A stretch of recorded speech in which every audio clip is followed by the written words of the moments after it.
With us this morning, clinical forensic psychologist. He's also the chairman of Mainstream Mental Health. He's known all over the country, and he is Dr. John Huber, and he joins us here this morning on WSBA. Good morning, Dr. John. How are you? I'm amazing, Gary. Thank you for having me. Well, it's great to have you, and there's a whole lot of things I wanted to ask you about this morning, but the first one was seniors, and we're not talking about age-wise. We're talking about the ones at the end of their school years who have had kind of a not a good ending to their year, and a lot of the things that normally we think about for seniors, like graduations and proms, things like that, not taking place. You've got some advice for seniors on things they can do to kind of replace some of these things, for example, like proms. Your thoughts about that this morning? I saw you had 3 points that you were making. Right. One of the reasons why I wrote that is I have a senior who's graduating this year. Oh.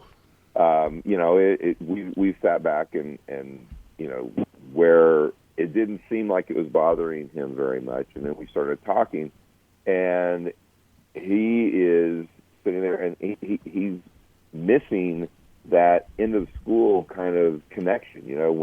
When you have those friends that you've been around for a decade or more, and they're not able to kind of wrap things up because there was no warning. They went home for spring break, and then all of a sudden they got told that they weren't going back to school.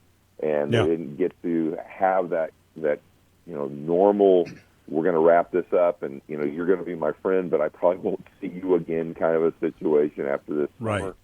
So one of the things we're doing is we're planning a celebratory party, just, with his friends and the kids from school who are graduating. We're already starting to talk with the parents.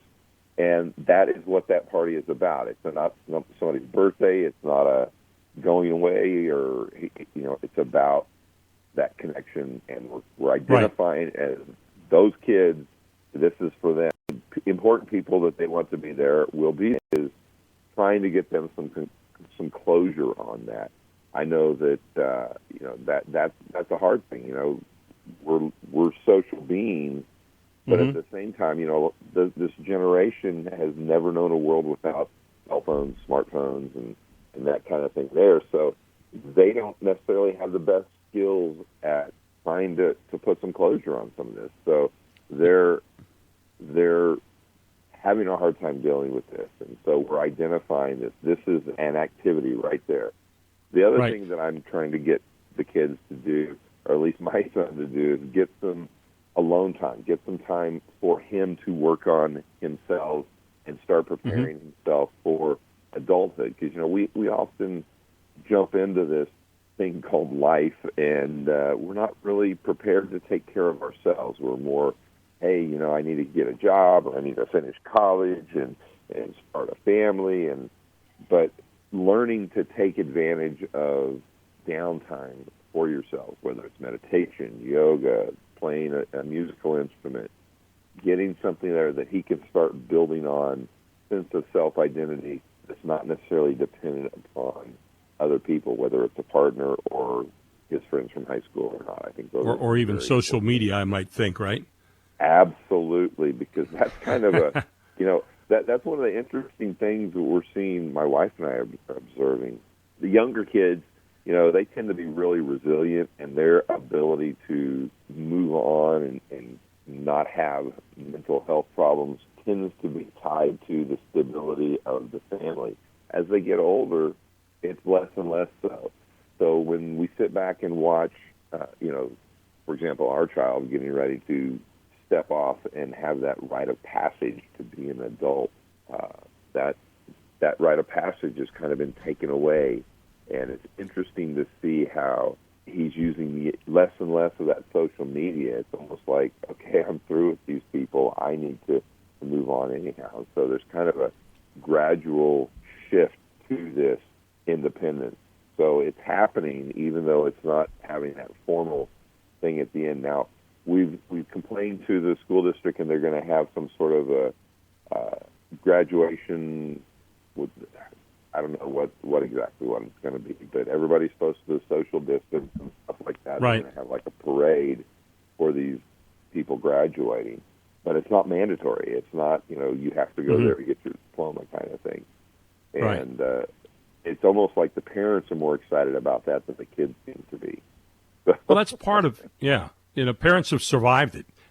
They've survived the schooling, but you want to celebrate an achievement that your child has made, and that's all a big part of the whole thing. And, I was a senior class advisor for about 10 years of my life, and I know how parents look at this, and they salivate over, getting there, and as they should. Wanted to ask you, as we look at this whole thing, there was a survey that was out, and I know you can comment on this. 1 in 10 Americans believe the U.S. government created the coronavirus. Now, 1 in 10, that's 10%, but that's 10%. I'm a little surprised even if that's 10%. Your thoughts about that? We're human beings. We try to get closure. We try to make sense of all this stuff. And, there is a group of us that are inclined to think the worst of government no matter what. We think, oh, that's not really a lot. 90% don't think that. But you have to realize that 10% is significant when you're talking about movements in countries and governments. The reality of it is less than 10% of Germans were Nazis, yet look what they did during World War II. So, it's not necessarily the size, but the energy behind that group. So that's where we need to kind of watch and realize that these things are important to know about, but not necessarily something that means that the government really did create this. Well, and one of the things that I've talked about is with the blizzard of information coming at you now and the barrage of information, you've really got to be a good filter in terms of determining what looks to be correct, what is correct, and you got to really do your homework now as a consumer of opinion, right? Absolutely, and it's really hard. Who would have thought? We used to that if people just had better access to information, we would make better decisions, and now we've kind of been shown that that's not necessarily true. So yeah, we got tons of access to information. It's just not all necessarily good information. Final question, about 30 seconds left.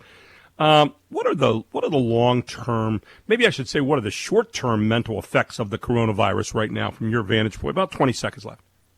Lots of anxiety, lots of frustration. I think, again, we're really resilient as a species. In general, we're going to have some carryover.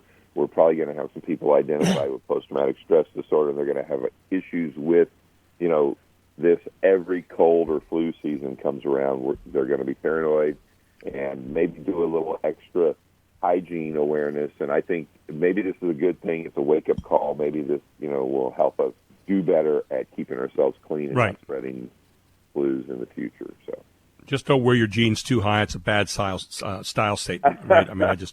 Wrong kind of hygiene. I'm sorry. Anyway, the guy, point well taken. Yeah. Dr. Huber, always good to have you on the show. Thank you for your insights, and especially from the point of being a dad, too. I think that's really important stuff for people listening out there, especially for some of our younger people who are at home right now. Have a great day, my friend, and we appreciate you and look forward to talking to you again very soon. Thank you very much, Gary, and have an amazing day. Thank you. Dr. John Huber with us here on WSBA Morning News with Gary Sutton. WSBA Morning